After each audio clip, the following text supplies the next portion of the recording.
There is a thin line in an erased gospel that the world was never meant to see, a sentence so small it could be hidden inside a breath, yet powerful enough to unsettle entire empires. It spoke of a handmade object, simple, fragile, easily overlooked, that could raise a seeker's inner frequency beyond the reach of the lower powers. The early scribes who copied the text did not fully understand it, but the authorities above them did. They knew that anything granting a human soul the ability to slip past the nets of the unseen rulers would threaten every structure built on fear, obedience, and spiritual dependence. And so the line was quietly removed, buried under centuries of revisions, councils, and selective preservation. But the memory of it survived among a few wandering mystics who whispered that the lost sentence was less a command and more a reminder of something humanity once knew instinctively.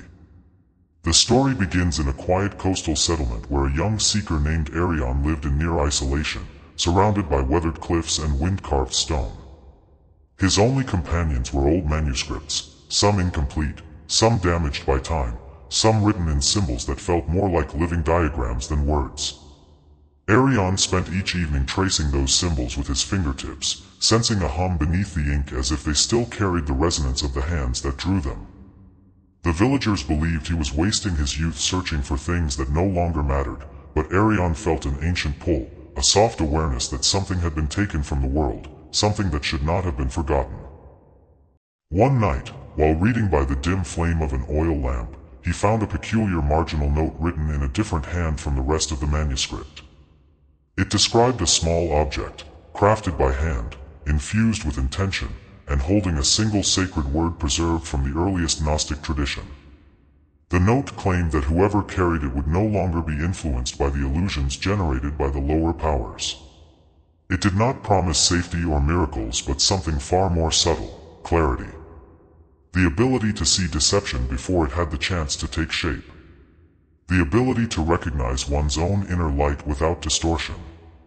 The more Archon studied the note, the more he realized the Church had not erased this teaching because it was dangerous in a physical sense. No army could be toppled with a piece of folded material. It was dangerous because it restored autonomy.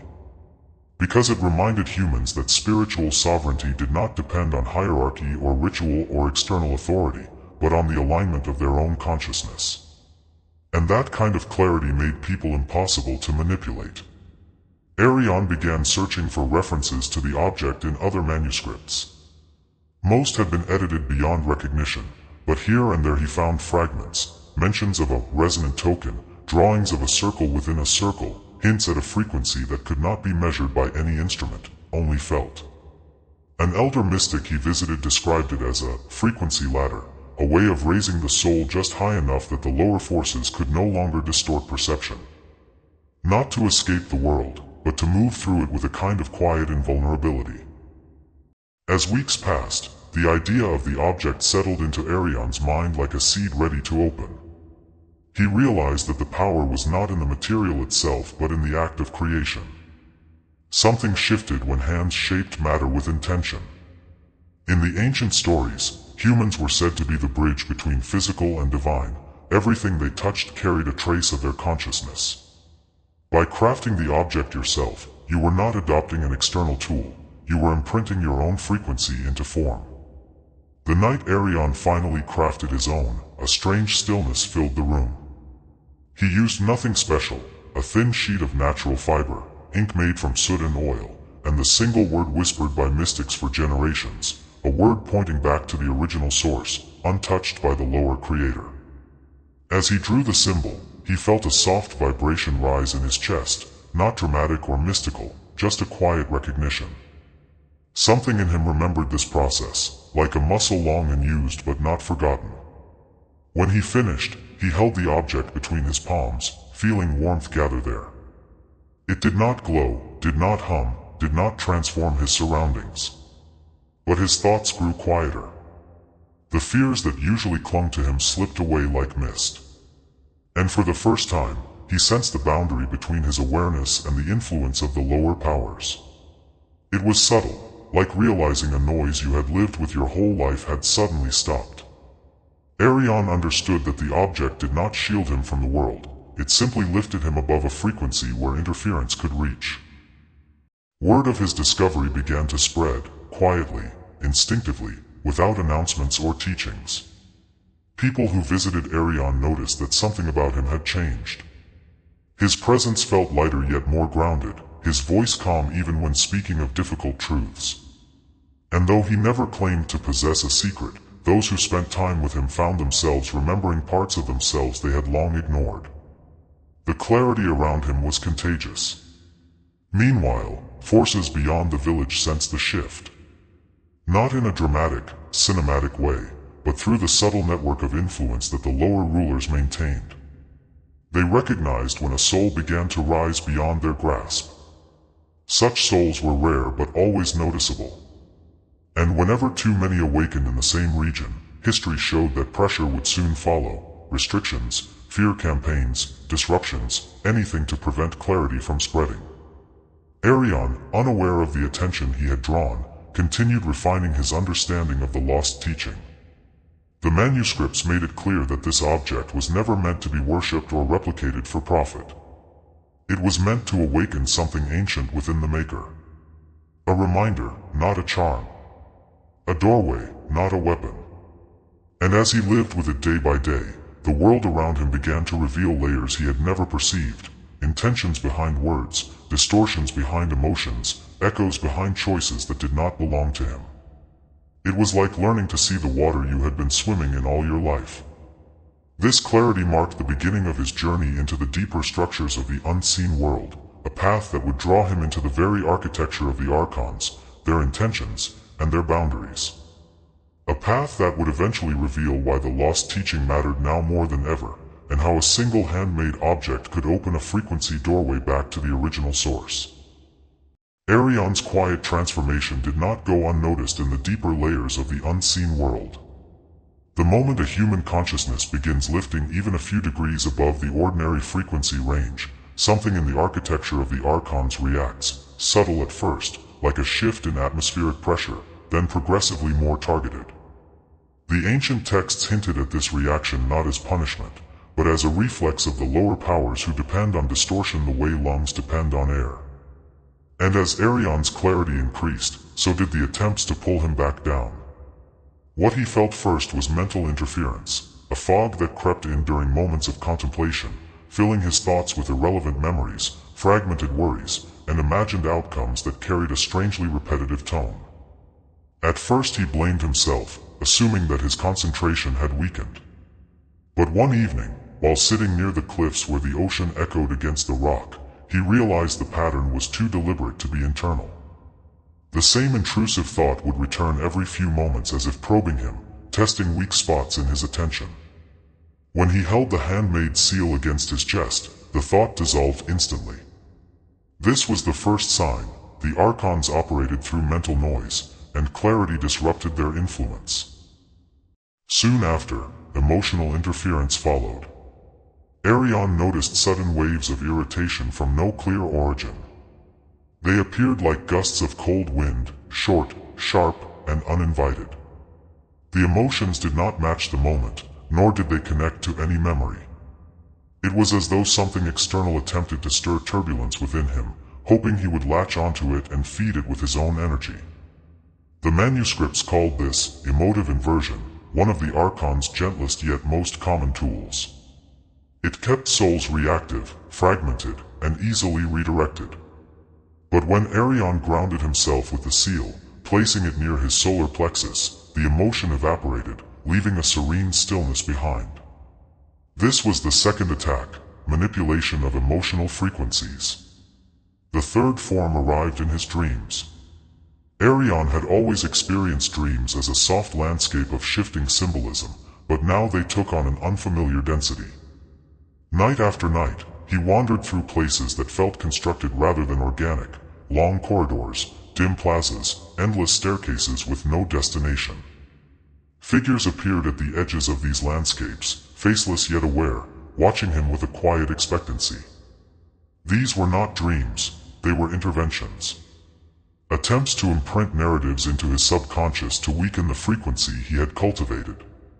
When Archon awoke and held the seal, the artificial heaviness broke apart, as though dissolving before daylight could expose it. This third sign confirmed what the Gnostic mystics wrote long ago.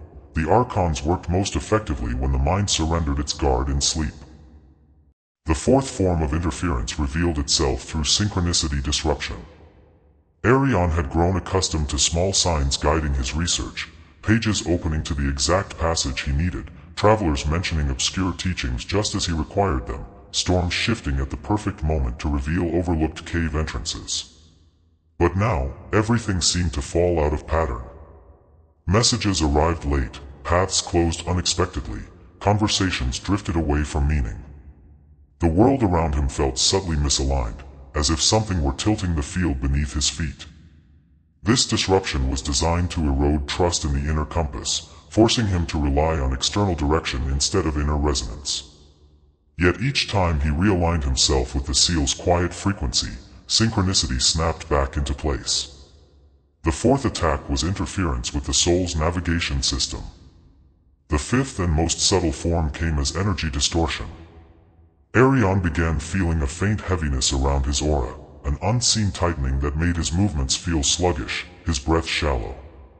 The feeling wasn't physical but dimensional, like invisible threads attempting to anchor him to a lower vibration. It didn't harm him, it simply tried to limit the upward expansion he had begun.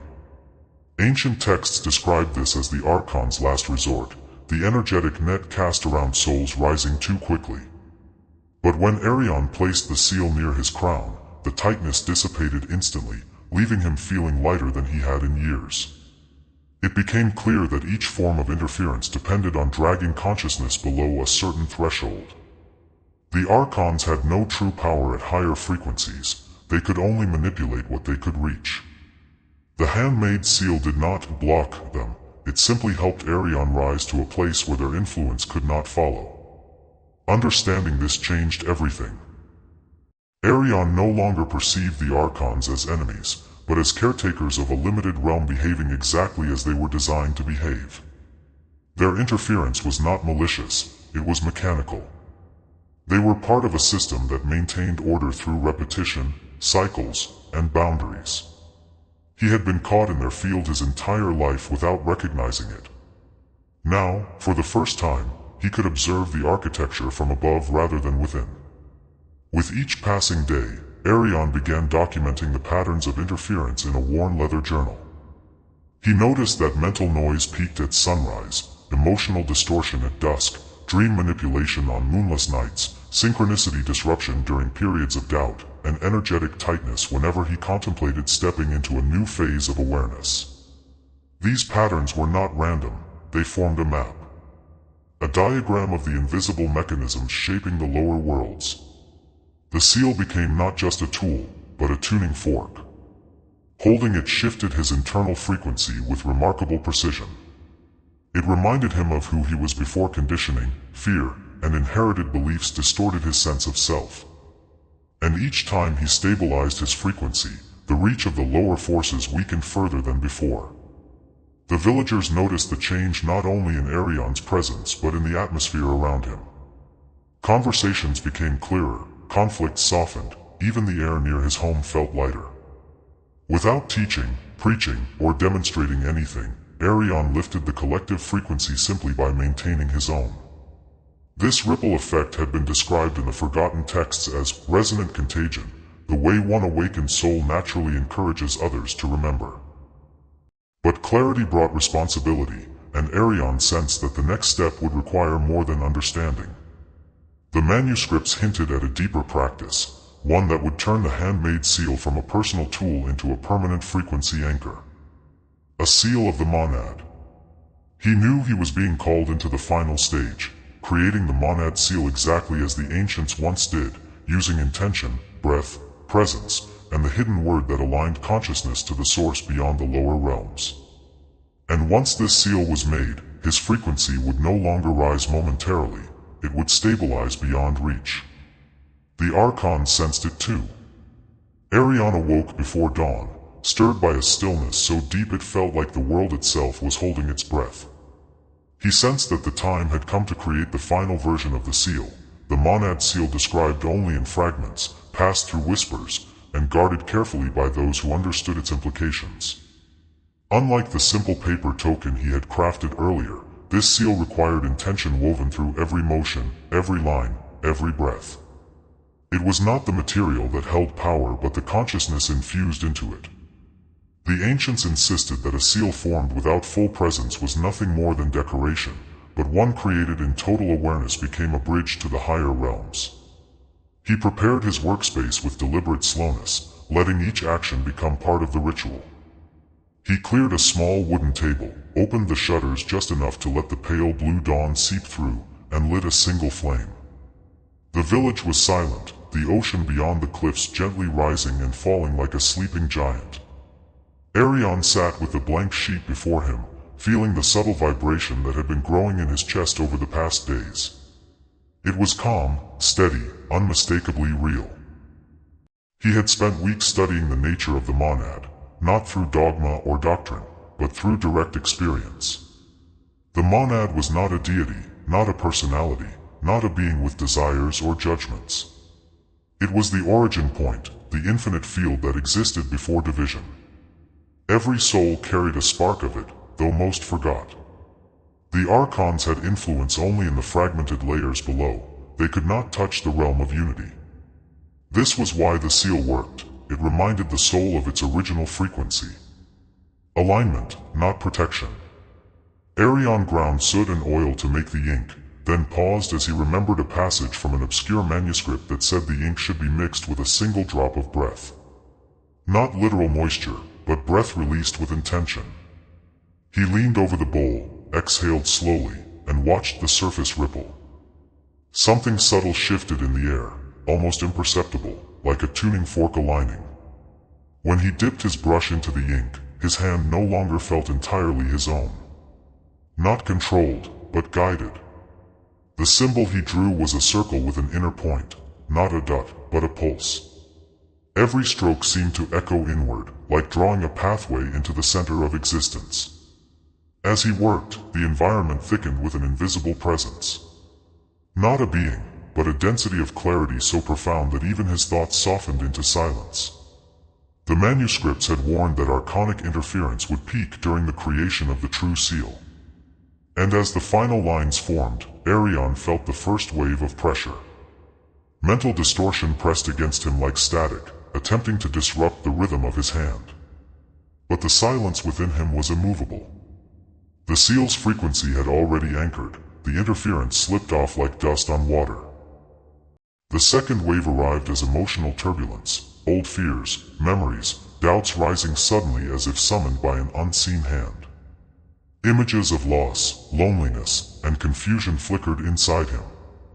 But this time, he observed them without absorption.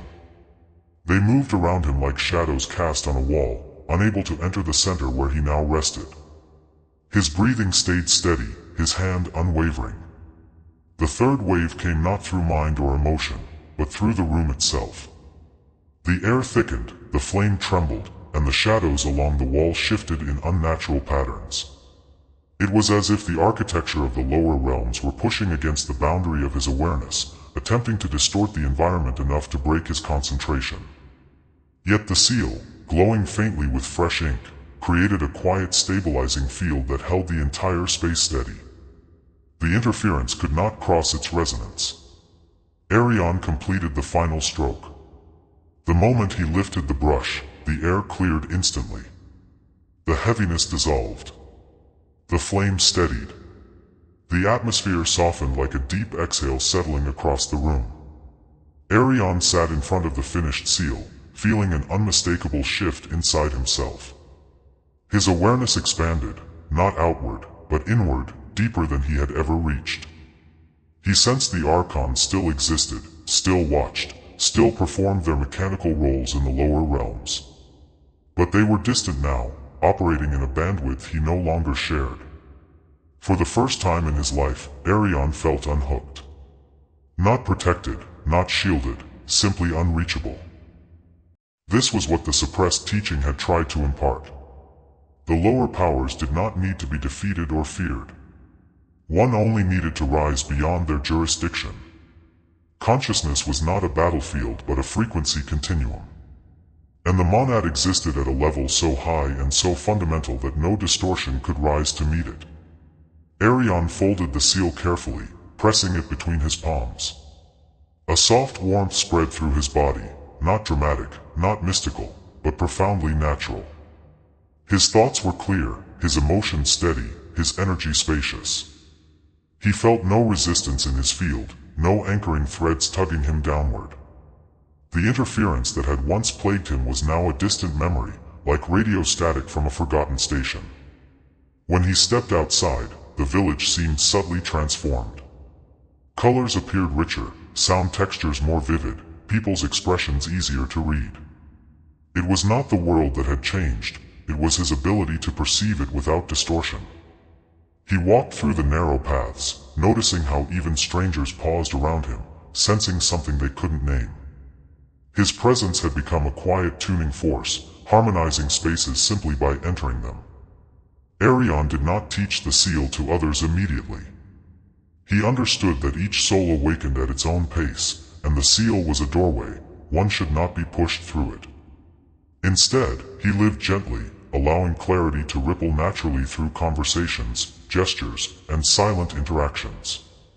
Those who were ready asked questions. Those who were not simply felt lighter in his presence without needing explanations. The Archons, recognizing that Archon had risen beyond reach, ceased their interference entirely. His consciousness was no longer within their operational band. He had stepped into the frequency of sovereignty, where the monad's quiet resonance became his default state. And this marked the beginning of a new chapter in the world around him, a chapter where individuals would slowly remember their own spark, their own inner frequency, and their ability to rise above the ancient machinery of distortion. Archon held the sealed symbol close, feeling its steady warmth. This was not the end of his journey. It was the beginning of humanity remembering what had been erased. If you followed Archon's journey to this point, you've probably noticed something quietly powerful woven through the story. Nothing he discovered was ever meant for only one person. The erased teachings, the handmade seal, the lifting of consciousness beyond interference, these were fragments of a universal memory that every soul carries somewhere beneath the noise and weight of daily life. What Archon experienced was not an initiation into a secret order, nor an escape reserved for a chosen few. It was a process of remembering.